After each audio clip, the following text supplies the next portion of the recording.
Lamanya di Bandung, lahirnya di Kemaras Kidul Pelangan. Di situ ternyata dicek secara detail, ternyata kakek, ibu, sampai buyut orang asli Kemaras Kidul. Jadi mungkin ini keinginan bapak. Padahal dulunya mau kerjanya di Jakarta. Udah ternyata rezekinya di Cirebon Pak. Alhamdulillah. Yang saya hormati, kebetulan pada hadir di sini, yang pertama adalah daripada para alim ulama yang hadir di sini, yang tidak saya sebutkan satu persatu tanpa memberi rasa hormat kepada beliau semua. Khususnya kalau ada hadir juga para habaib, para kiai, para ulama, para asatidz, para pengajar, para orang yang relawan yang bergerak di bidang agama. Selanjutnya yang saya hormati dari aparatur pemerintahan RW 16 Pemekaran, Bapak Juanda dan Bapak DKM daripada jaga tamu, yakni Bapak Haji Suhendar. Dan yang saya hormati kawan saya, sejawat saya, rekan di dalam dakwah saya, Pak Haji Edi. Mudah-mudahan Allah berikan umur panjang dan barakah kemudahan segalanya. Amin ya Allah ya Rabbal alamin. Tak lupa juga daripada ketua pelaksana Bapak Ustaz Najib. Mudah-mudahan terus istiqamah berjalan dakwah Allah karena Allah Subhanahu wa taala. Alhamdulillah, Allah Subhanahu wa taala pernah menyuruh kita untuk salat. Wa aqimus shalah, tegakkanlah salat. Namun Allah tidak pernah salat buat kita. Sepakat ulama. Bagaimana salat Allah? Yang kedua, Allah menyuruh kita untuk wa'atuz zakah, berzakatlah. Namun Allah tidak pernah berzakat buat kita. Wa shaum Ramadan, saum di bulan Ramadan, kita diwajibkan puasa, namun Allah tidak pernah berpuasa buat kita. Wa hijjul baiti man istata'a ilaihi sabila, dan berhajilah bagi orang yang telah Allah mampukan. Namun Allah tidak pernah berhaji juga buat kita.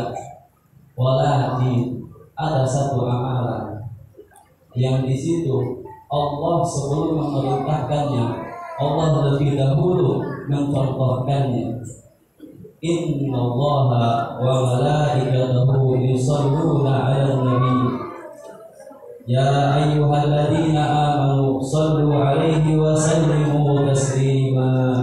Sesungguhnya Allah dan malaikatnya, tidak tanggung-tanggung, Allah membawa serta malaikatnya sebagai taukid penekanan bahwasanya aku dan malaikatnya yusholluna 'alan nabi, bersolawat kepada Nabi Muhammad sallallahu alaihi wasallam. Setelah praktek contoh, Allah nyuruh, ya ayyuhalladzina amanu sallu alaihi wa sallimu taslima. Wahai orang-orang yang telah beriman, maka bersolawatlah kepada Nabi Muhammad dengan penuh penghormatan. Allahumma shalli wa sallim wa barik alaihi. Kata yusolli di sini adalah fi'il mudhari, ya berarti sekarang dan akan datang. Berarti Allah bersolawat sampai hari ini, bersolawat kepada Nabi Muhammad sallallahu alaihi wa alihi wasallam. Allahumma shalli wa sallim asrafa salati wa taslim ala sayyidina wa nabiyina Muhammadin ar-raufur rahim. Allahumma salli wa sallim wa barik alaihi wa ala alihi. Wa jamaah, tak rindukah engkau kepada Rasulullah? Tidak rindukah kepada Rasulullah yang dimana Rasulullah itu senyumnya membuat cemburu bulan purnama? Habibun yagharul badru min husni wajhihi. Wahai kekasih, bagaimana engkau wahai kekasih, sehingga senyumanmu pun membuat bulan purnama cemburu. Begitu indahnya senyumnya Rasulullah sallallahu alaihi wasallam. Allahumma shalli wa sallim asrafa salati wa taslim ala sayyidina wa nabiyina Muhammadin ar-raufur rahim. Allahumma shalli wa sallim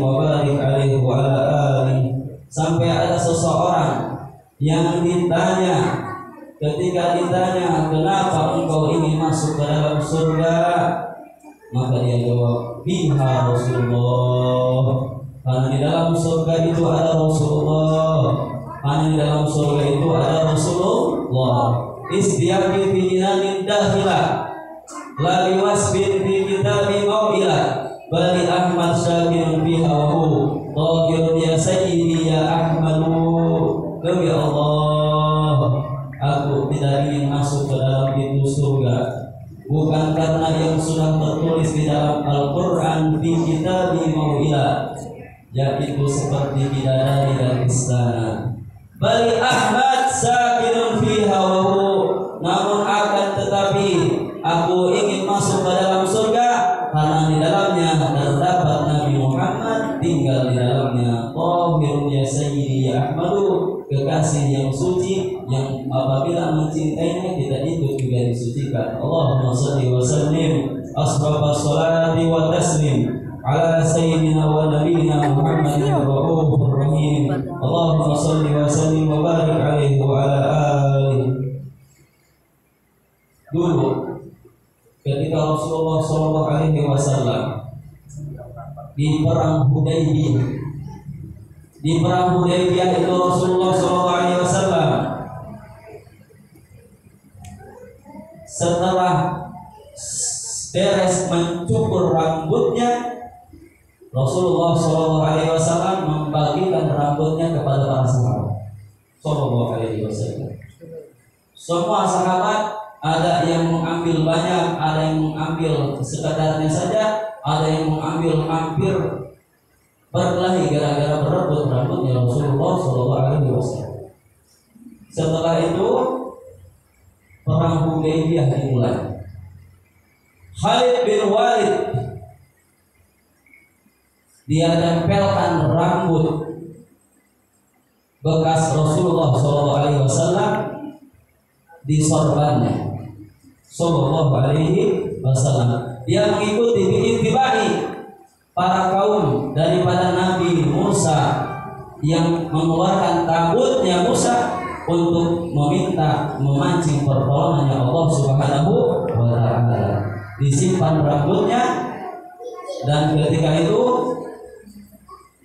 perang dimulai dan alhamdulillah peperangan dimenangkan oleh kaum muslimin.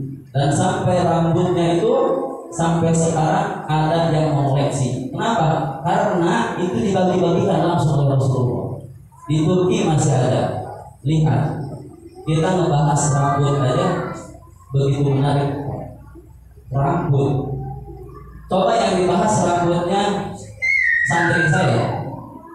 Apa menarik? Rambut sedikit. Orang pernah bisa. Apa senang? Apa faedahnya rambut sedikit? Tapi ketika membahas rambutnya Nabi Muhammad sallallahu alaihi wasallam panjang. Rambutnya Rasulullah itu tidak tipis tetapi tebal. Dan rambutnya Rasulullah itu tidak lurus sekali dan tidak keriting. Ikalnya yang seksi, ganteng. Sallallahu alaihi wasallam. Dan itu dibagi-bagikan oleh Rasulullah sallallahu alaihi wasallam. Maka jangan aneh kalau ada salah satu museum di Turki menyimpan peninggalan rambut Rasulullah sallallahu alaihi wasallam. Dan itu bersanad dari sanadnya ini sampai kepada orang yang di Turki, ulama-ulama di Turki, Thariqat Syar'iyyah. Allahumma shalli wa sallim asrafa sholati wa taslim ala sayyidina wa nabiyina Muhammadin ar-raufur rahim. Allahumma shalli wa sallim wa barik alaihi wa ala alihi. Wa qad akhraja Abdur Razzaq bi sanadi an Jabir bin Abdullah Ansar, diriwayatkan daripada Abdur Razzaq, salah seorang periwayat hadis, sampai sanadnya kepada Jabir ibni Abdullah Al-Ansari radhiyallahu anhu bahwasanya bi abi wal ummi an awwali syai'in khalaqa qabla al-asya'. Ceritanya adalah ketika salah seorang pemuda yang bertanya kepada Rasulullah, "Ya Rasulullah, sebutkan, ceritakan kepadaku atas apa-apa yang Allah ciptakan terlebih dahulu." Akhirnya Rasul bersabda di dalam hadis Jabir, "Innallaha khalaqa qabla al-asya' nurun nabiyika Muhammadin sallallahu alaihi wasallam min nurih." Demi Allah, sesungguhnya Allah sebelum menciptakan sesuatu, Allah telah menciptakan Nabi Muhammad dari cahayanya Allah. Nurun nabiyika Muhammadin sallallahu alaihi wasallam min nurih. Waqad farada Abi Hurairah, dan diriwayatkan juga dari Abi Hurairah, kuntu awalan nabiyina wa akhiruhum bil ba'ts, bahwasanya kuntu, akulah nabi yang paling awal diciptakan, wa akhiruhum bil ba'ts, namun akulah yang paling akhir dijadikan seorang rasul yang diutus ke muka bumi. Allahumma salli wa sallim asrafa salati wa taslim ala sayyidina wa nabiyina Muhammadin ar-raufur rahim. Allahumma salli wa sallim wa barik alaihi wa alihi. Ibnu Sa'id, seorang anak kecil, umurnya belum balik, di Syria, umurnya mungkin sesantri saja. Beliau adalah seorang anak yatim yang ditinggalkan oleh kedua orang tua yang soleh dan soleha. Dititipkan kepada seorang paman yang pamannya gemar berdagang. Ketika itu Ibnu Sa'id yang dibawanya sehari-hari tasbih, yang diucapkannya adalah shalawat kepada Nabi. Allahumma sholli ala Muhammad, Allahumma sholli ala sayyidina Muhammad. Ketika ada rombongan yang terdengar hendak berdagang ke kota Mekah dan Madinah, dia langsung segera minta izin. "Wahai paman, izinkanlah aku ikut ke dalam rombonganmu. Aku ingin mengunjungi makamnya Nabi Muhammad SAW." "Jangan wahai Ibnu Sa'id, ini perjalanan jauh." Dulu gak ada kendaraan. 2 bulan melewati gurun pasir. Aku takut kamu tidak akan kuat. Ini perjalanan orang dewasa. Tidak diizinkan. Minta izin ke paman satu lagi, tetap tidak diizinkan. Hanya dia merenung. Ketika mereka sedang mempersiapkan sesuatu, Ibnu Sa'id punya ide. Ini fitrahnya kecil. Akhirnya ia masuk ke gerobak sembunyi-sembunyi di antara barang-barang bawaan para orang yang sedang ingin ke Madinah. Berarti selama 2 bulan mereka ada perjalanan, tidak menyadari Ibnu Sa'id ikut. Berarti ketika makan dia tidak makan, ketika istirahat dia tidak istirahat. Di situ bermodalkan tasbih dan sholawat kepada Nabi Muhammad SAW. Sampai di kota Madinah, Ibnu Sa'id terbangun, terjatuh, dan baru sadar para pedagang itu bahwasanya anak kecil ini ikut ke Syria. Berarti tidak makan, tidak minum, lemas dan jatuh. Yang dia lihat Ibnu Sa'id, aina maqbaratun Nabi Muhammad